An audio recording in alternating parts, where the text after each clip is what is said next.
കണ്ണൂർ അഴീക്കൽ തുറമുഖത്തിന് സമീപമുണ്ടായ കപ്പലിലെ തീപിടുത്തം അണയ്ക്കാനുള്ള ഊർജിതമായ ശ്രമങ്ങൾ ഇപ്പോൾ നടന്നുകൊണ്ടിരിക്കുകയാണ്.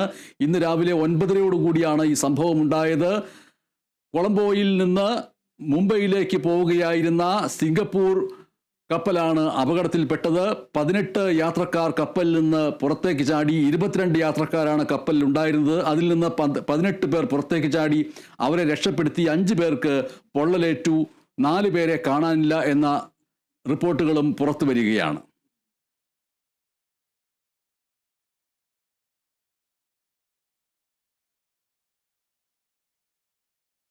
രക്ഷപ്പെടുത്തിയ ആളുകളെ മംഗലാപുരത്തേക്കോ ബേപ്പൂർ, അഴീക്കൽ തുറമുഖങ്ങളിലെ സ്വകാര്യ ആശുപത്രികളിലേക്കോ മാറ്റും. വളരെ പ്രധാനപ്പെട്ട ഒരു അപകടമാണ് ഇന്ന് രാവിലെ 9:30 റിപ്പോർട്ട് ചെയ്യപ്പെട്ടത്. അതിൻ്റെ വിശദാംശങ്ങളിലേക്ക് നമ്മൾക്ക് പോകേണ്ടതുണ്ട്. കോഴിക്കോട് തീരത്തിനടുത്താണ് ചരക്ക് കപ്പലിന് തീപിടിച്ചിരിക്കുന്നത്.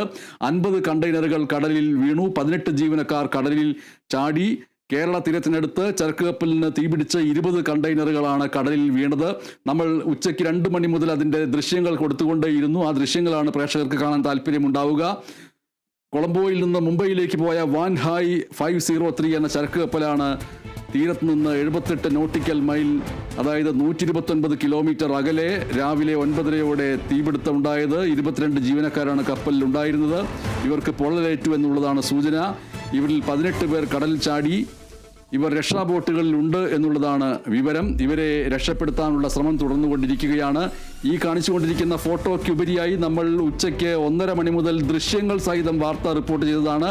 ആ ദൃശ്യങ്ങളാണ് പ്രേക്ഷകർ ഇപ്പോൾ കാണാൻ ആഗ്രഹിക്കുന്നത്. കപ്പൽ നിലവിൽ മുങ്ങിയിട്ടില്ല. തീരസംരക്ഷണ സേനയുടെ 5 കപ്പലുകളും നേവിയുടെ 1 കപ്പലും സംഭവ സ്ഥലത്തേക്ക് പോയിട്ടുണ്ട്. തൊഴിലാളികളെ കേരള തീരത്തെത്തിച്ചാൽ ചികിത്സ നൽകാൻ ആവശ്യമായിട്ടുള്ള തയ്യാറെടുപ്പ് എല്ലാം പൂർത്തിയായിട്ടുണ്ട്. ഇക്കാര്യത്തിൽ മുഖ്യമന്ത്രി പിണറായി വിജയൻ എറണാകുളം, കോഴിക്കോട് ജില്ലാ കളക്ടർമാർക്ക് നിർദ്ദേശം നൽകുകയുണ്ടായി. വലിയ രീതിയിലുള്ള തീപിടുത്തമാണ് ഉണ്ടായത് എന്നാണ് വ്യോമസേനാ വൃത്തങ്ങൾ അറിയിച്ചിട്ടുള്ളത്. 1-ലധികം സ്ഫോടനങ്ങളുണ്ടായി. തീ അണയ്ക്കാനുള്ള ആദ്യ ശ്രമങ്ങൾ വിജയിച്ചിട്ടില്ല. തീ പിടിക്കുന്നതും അപകടകരവുമായ വസ്തുക്കൾ കപ്പലിലുണ്ട് എന്നുള്ളതാണ് പ്രധാനപ്പെട്ട കാര്യം. സിംഗപ്പൂരിൽ രജിസ്റ്റർ ചെയ്തതാണ് അപകടമുണ്ടായ ഈ കപ്പൽ. ചൈന, മ്യാൻമർ, ഇന്തോനേഷ്യ, തായ്ലൻഡ് പൗരന്മാരാണ് ജീവനക്കാർ. ഇന്ത്യക്കാർ ആരും തന്നെ ഇതിലില്ല. 20 വർഷം പഴക്കമുള്ള കപ്പലാണ്. 270 മീറ്റർ നീളമാണ് കപ്പലിനുള്ളത്. 7-ാം തീയതി കൊളംബോയിൽ നിന്ന് പുറപ്പെട്ട കപ്പൽ 10 രാവിലെ 9:30 മുംബൈയിൽ ജവഹർലാൽ നെഹ്റു തുറമുഖത്ത് എത്തേണ്ടതായിരുന്നു. കപ്പലിൽ 650ഓളം കണ്ടെയ്നറുകൾ ഉണ്ട് എന്നുള്ള സൂചനയാണ് വരുന്നത്. കോഴിക്കോട് ബേബി മെമ്മോറിയൽ ആശുപത്രിയെ സമീപിച്ചിരിക്കുകയാണ് കപ്പൽ കമ്പനി. വൈദ്യസഹായം തേടി ആശുപത്രിയെ ഈ കപ്പൽ കമ്പനി ബന്ധപ്പെട്ടിരിക്കുന്നു എന്നുള്ള വാർത്തയും പുറത്തു വരുന്നുണ്ട്. 15 ആംബുലൻസുകൾ സജ്ജമാണ് എന്നാണ് ആശുപത്രി അധികൃതർ ഇപ്പോൾ വ്യക്തമാക്കിയിരിക്കുന്ന കാര്യം. പരിക്കേറ്റവരെ ബേപ്പൂരിൽ എത്തിച്ചാൽ ചികിത്സ നൽകും എന്ന് അറിയിച്ചിട്ടുണ്ട്. ചരക്ക് കപ്പലിന് തീപിടിച്ചുണ്ടായ ഈ അപകടത്തെ വലിയ ആശങ്കയോടുകൂടിയാണ് കാണുന്നത്. കപ്പൽ കമ്പനി ഇപ്പോൾ ഇതുമായി ബന്ധപ്പെട്ട് വൈദ്യസഹായം നേടിയിരിക്കുന്നു. കൊളംബോയിൽ നിന്ന് മുംബൈയിലേക്ക് പോവുകയായിരുന്ന വാൻഹായ് 503 എന്ന ചരക്ക് കപ്പലിലാണ് തീപിടുത്തമുണ്ടായത്. കപ്പലിൽ നിന്ന് കടലിൽ ചാടിയ 18 പേരെ രക്ഷപ്പെടുത്തി. 4 പേരെ കാണാനില്ല. നേവിയും കോസ്റ്റ് ഗാർഡുമാണ് രക്ഷാപ്രവർത്തനം നടത്തിക്കൊണ്ടിരിക്കുന്നത്. അഭിന പി ചരക്കിൽ വിവരങ്ങളുമായി ചേരുന്നു. അഭിന, ഇപ്പോഴത്തെ പുതിയ വിവരങ്ങൾ എന്തൊക്കെയാണ്? MS, ഏറ്റവും പുതിയ വിവരം എന്ന് പറഞ്ഞിട്ടുണ്ടെങ്കിൽ ഈ നേരത്തെ നമ്മൾ പറഞ്ഞിരുന്നു, ഈ അപകടം സംഭവിച്ച ഈ രക്ഷപ്പെടുത്തിയ 18 പേരെ ഒന്നല്ലെങ്കിൽ ബേപ്പൂരിലേക്കോ അല്ലെങ്കിൽ അഴീക്കൽ ഭാഗത്തേക്കോ ആയിരിക്കും ഒരു പക്ഷേ ഇവരെ കൊണ്ടുപോവുക എന്നുള്ളതാണ് അറിയിച്ചിട്ടുണ്ടായിരുന്നത്. എന്നാൽ ഇപ്പോൾ വരുന്ന ഔദ്യോഗികമായിട്ടുള്ള ഒരു അറിയിപ്പ് എന്ന് പറഞ്ഞിട്ടുണ്ടെങ്കിൽ ഈ രക്ഷപ്പെടുത്തിയ 18 പേരെയും നിലവിൽ മംഗലാപുരത്തേക്കായിരിക്കും കൊണ്ടുപോവുക എന്നുള്ളതാണ് അറിയാൻ സാധിച്ചിരിക്കുന്നത്. അതായത് അപകടം നടന്ന സ്ഥലത്തു നിന്നും മംഗലാപുരമാണ് അടുത്തുള്ള വലിയ തുറമുഖം. അതിനാൽ തന്നെ ചിലപ്പോൾ പരിക്കേറ്റ ഈ ആളുകളെ മംഗലാപുരം ഭാഗത്തേക്ക് കൊണ്ടുപോകാൻ തന്നെയാണ് സാധ്യത എന്നുള്ളത് നേരത്തെ തന്നെ പോർട്ട് ഓഫീസർ അടക്കം അറിയിച്ച ഒരു കാര്യം തന്നെയാണ്. ഇതിന്റെ ഭാഗമായി തന്നെയാണ് ഇപ്പോൾ മംഗലാപുരം ഭാഗത്തേക്ക് ഈ പരിക്കേറ്റ ആളുകളെ കൊണ്ടുപോകുന്നു എന്നുള്ളതാണ് അറിയാൻ സാധിച്ചിരിക്കുന്നത് നിലവിൽ. അതോടൊപ്പം തന്നെ മറ്റൊരു കാര്യം എന്ന് പറഞ്ഞിട്ടുണ്ടെങ്കിൽ നേരത്തെ 4 പേരെ കാണാനില്ല എന്നുള്ളൊരു കാര്യം റിപ്പോർട്ട് ചെയ്തിരുന്നു. ഈ 4 പേരെന്ന് പറഞ്ഞിട്ടുണ്ടെങ്കിൽ 2 തായ്വാൻ പൗരന്മാരും അതോടൊപ്പം ഒരു ഇന്തോനേഷ്യൻ പൗരനും ഒരു മ്യാൻമാർ പൗരനും ഇത്തരത്തിലുള്ള ഈ 2 മ്യാൻമാർ പൗരനുമാണ് ഇപ്പോൾ കാണാതായിരിക്കുന്നത്. ഇതോടെ 4 പേരെയാണ് ഇപ്പോൾ കാണാതാവുന്നത്. ഇവർക്കായുള്ള തിരച്ചിൽ ഊർജിതമായി തന്നെ തുടരുന്നുണ്ട്. അതോടൊപ്പം തന്നെ രക്ഷപ്പെടുത്തിയ ആളുകളിൽ 5 പേരുടെ നില അതീവ ഗുരുതരമാണ് എന്നുള്ളതാണ് അറിയാൻ സാധിച്ചിരിക്കുന്നത്.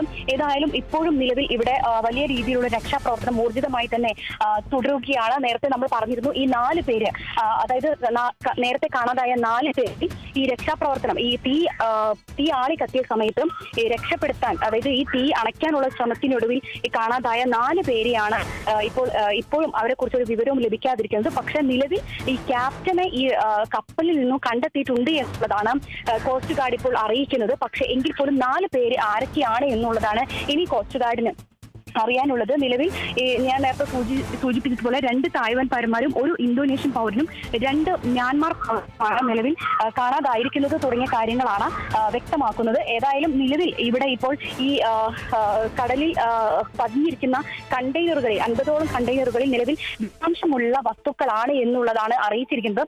എങ്കിൽ പോലും നേരത്തെ നമ്മളോട് അറിയിച്ചിരുന്ന ഒരു കാര്യം എന്ന് പറഞ്ഞിട്ടുണ്ടെങ്കിൽ ബേപ്പൂരിലെ പോർട്ട് ഓഫീസർ ഹരി അച്യുത വാര്യർ നേരത്തെ അറിയിച്ചൊരു കാര്യം ആശങ്കപ്പെടേണ്ട സാഹചര്യമില്ല. അതായത് അതെ, അഭിനയിലേക്ക് തിരികെ എത്താം. അദ്ദേഹം സൂചിപ്പിച്ച കാര്യം, അതായത് ബേപ്പൂരിലെ പോർട്ട് ഓഫീസർ ഹരി അച്യുത വാര്യർ എന്താണ് നമ്മോട് പറഞ്ഞത് എന്നുള്ളത്, അദ്ദേഹത്തിന്റെ സംഭാഷണം നമ്മൾക്ക് അയച്ചു തന്നത് നമ്മുടെ മുമ്പിലുണ്ട്. ആ സംഭാഷണം കേട്ടിട്ട് അഭിനയിലേക്ക് വരാം. കപ്പലിൽ 22ഓളം ജീവനക്കാരുണ്ടായിരുന്നു. അവരെ രക്ഷപ്പെടുത്തി കടൽ മാർഗം കോസ്റ്റ് ഗാർഡിൻ്റെയും നേവിയുടെയും കപ്പൽ ഉപയോഗിച്ചാണ് കൊണ്ടുവരിക. ഇപ്പോൾ അവിടെ രക്ഷാപ്രവർത്തനത്തിന് വേണ്ടി പോയിട്ടുള്ള കപ്പലുകൾ വലിയ കപ്പലുകളാണ്. അവയ്ക്ക് നേരിട്ട് പോർട്ടിൻ്റെ ഉള്ളിലേക്ക് വരാൻ പറ്റില്ല. അപ്പോൾ അതുകൊണ്ട് നമ്മുടെ ടഗുകൾ സ്റ്റാൻഡ് ബൈ ആക്കി വെച്ചിട്ടുണ്ട്. ഇവർ പുറം കടലിൽ വെയിറ്റ് ചെയ്ത് കഴിഞ്ഞിട്ടുണ്ടെങ്കിൽ പരിക്കേറ്റവരായിട്ട് കൊണ്ടുവന്നു കഴിഞ്ഞിട്ടുണ്ടെങ്കിൽ അവരെ ഉള്ളിലേക്ക് കൊണ്ടുവരാൻ വേണ്ടിയിട്ട്. പിന്നീട് ബേപ്പൂരിക്ക് തന്നെയാണ് കൊണ്ടുവരുന്നത് എന്നുള്ളത് ഉറപ്പൊന്നും ആയിട്ടില്ല. കാരണം ബേപ്പൂരിൽ നിന്ന് 70 കിലോമീറ്റർ ദൂരമുണ്ട്. അതേമാതിരി അഴീക്കൽ നിന്ന് 40 കിലോമീറ്റർ ദൂരമേ ഉള്ളൂ, കണ്ണൂർ അഴീക്കൽ നിന്ന്. ഒരു പക്ഷേ കണ്ണൂരിൽ കൊണ്ടുപോകാനുള്ള സാധ്യതയുണ്ട്. ഇനി ഇങ്ങനെയുള്ള കപ്പലുകൾ നേരിട്ട് പോവുകയാണെന്നുണ്ടെങ്കിൽ അത് ഒരു പക്ഷേ മംഗലാപുരം പോർട്ടിലേക്കോ കൊച്ചി പോർട്ടിലേക്കോ ആയിരിക്കും. അപ്പോൾ ആണെന്നുണ്ടെങ്കിൽ ഈ പുറംകടലിൽ വെച്ചിട്ട് ചെറിയ കപ്പലിലേക്ക് ആൾക്കാരെ മാറ്റേണ്ട ആവശ്യം വരില്ല. അതെ, കണ്ണൂർ അഴീക്കൽ തുറമുഖത്തിന് സമീപമുണ്ടായ കപ്പലിലെ തീപിടുത്തത്തിൽ നിലവിൽ ആശങ്കപ്പെടേണ്ട സാഹചര്യമില്ല എന്നാണ് Beypore port officer Hari Achyuta Warrier Kerala vision ന്യൂസിനോട് പറഞ്ഞത്. ഹരി അച്യുത വാര്യരുടെ സംഭാഷണം ഇനി കേൾപ്പിക്കുമ്പോൾ അതിൻ്റെ മറ്റൊരു വിൻഡോയിൽ ഈ അപകടത്തിൻ്റെ ദൃശ്യങ്ങൾ കൂടി കാണിക്കുക. കാരണം ഇത് സമാധാനപരമായിട്ട് പോർട്ട് ഓഫീസർ ഹരി അച്യുത വാര്യരുടെ പൂർണ്ണ ദൃശ്യം മാത്രം കണ്ടുകൊണ്ട് കാണേണ്ടുന്ന ഒരു വാർത്തയല്ല, അത്രയധികം ഗൗരവത്തോടു കൂടി കാണേണ്ട ഒരു വാർത്തയാണ്. കാരണം ഈ കപ്പൽ കത്തി എരിഞ്ഞുകൊണ്ടിരിക്കുന്നു.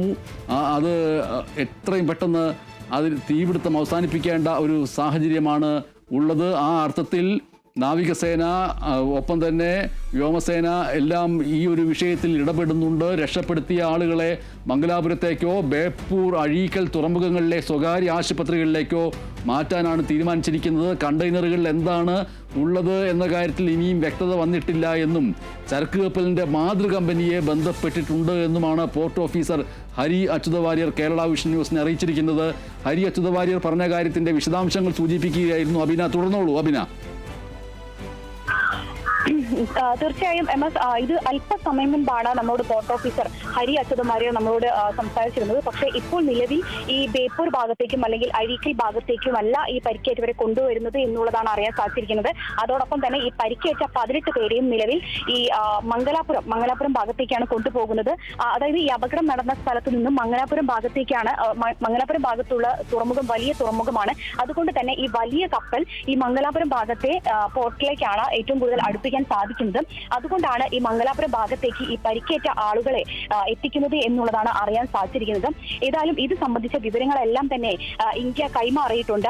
നിലവിൽ സിംഗപ്പൂർ ഭാഗത്തേക്കെല്ലാം തന്നെ ഇത് സംബന്ധിച്ച വിവരങ്ങളെല്ലാം കൈമാറിയിട്ടുണ്ട് എന്നുള്ളതാണ് നമുക്ക് അറിയാൻ സാധിച്ചിരിക്കുന്നത്. കൂടാതെ നിലവിൽ ഈ കാണാതായിട്ടുള്ള 4 ആളുകൾക്ക് വേണ്ടിയിട്ടുള്ള തെരച്ചിൽ ഇപ്പോഴും നടക്കുകയാണ്. അതോടൊപ്പം തീ ഇപ്പോഴും ആളിക്കത്തുന്ന ഒരു സാഹചര്യം തന്നെയാണുള്ളത്. നേരത്തെ സൂചിപ്പിച്ചതുപോലെ തന്നെ ഈ കപ്പലിനകത്ത് ഒരു ദ്രാവകമുണ്ട്. ഈ ദ്രാവകമാണ് നിലവിൽ ഈ തീപിടുത്തത്തിന് വലിയ രീതിയിലൊരു തീപിടുത്തത്തിന് കാരണമായത്. ഈ തീ അണയ്ക്കാനുള്ള എല്ലാ സാഹചര്യവും ഇല്ലാതാകുന്നതും അതുകൊണ്ട് തന്നെയാണ്. കാരണം ഈ ഒരു തീപിടുത്തം അണയ്ക്കാനുള്ള ശ്രമങ്ങൾ പരാജയപ്പെടുന്നതിന്റെ പ്രധാന കാരണം എന്ന് പറഞ്ഞിട്ടുണ്ടെങ്കിൽ ഈ ഒരു ദ്രാവകമാണ്. അതായത് വായുവിൽ നിന്ന് പോലും ഇത് വലിയ രീതിയിലേക്ക് ഒരു ിലേക്കാണ് പോകുന്നത്.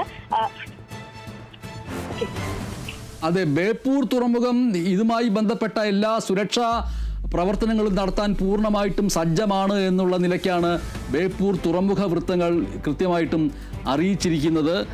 ഒപ്പം തന്നെ ഇപ്പോൾ അഭിന സൂചിപ്പിച്ചതുപോലെ പ്രധാനപ്പെട്ട അത്യന്തം അപകടകാരികളായിട്ടുള്ള ആ രാസവസ്തുക്കൾ വായുവുമായിട്ട് സമ്പർക്കമുണ്ടായാൽ തന്നെ കത്തിപ്പിടിക്കുന്ന രാസവസ്തുക്കളുണ്ട്. ഒപ്പം തന്നെ ഏതെങ്കിലും തരത്തിലുള്ള ഘർഷണമുണ്ടായാൽ തന്നെ തീപിടിക്കുന്ന രാസവസ്തുക്കളെല്ലാം ഈ കപ്പലിലുണ്ട്. ഈ പറയുന്ന അത്യന്തം അപകടകാരികളായിട്ടുള്ള രാസവസ്തുക്കളെ ഉൾപ്പെടുന്ന കണ്ടെയ്നറുകൾ കൊളംബോയിൽ നിന്ന് മുംബൈയിലേക്ക് കൊണ്ടുപോകുന്നത് ഈ രാസവസ്തുക്കൾക്ക് മറ്റ് പല കാര്യങ്ങളും വളരെയധികം ഗുണപരമായി ചെയ്യാൻ കഴിയുന്ന രാസവസ്തുക്കളാണ്, മറ്റു പല വ്യാവസായിക ആവശ്യങ്ങൾക്കും ഉപയോഗിക്കാൻ കഴിയുന്ന രാസവസ്തുക്കളാണ് എന്നുള്ളത് കൊണ്ടാണ് ഇവയെ കണ്ടെയ്നറുകളിൽ കൊണ്ടുപോകുന്നത്. ഇത്തരം കണ്ടെയ്നറുകൾ കൊണ്ടുപോകുമ്പോൾ അത്യധികം സുരക്ഷാ ക്രമീകരണങ്ങൾ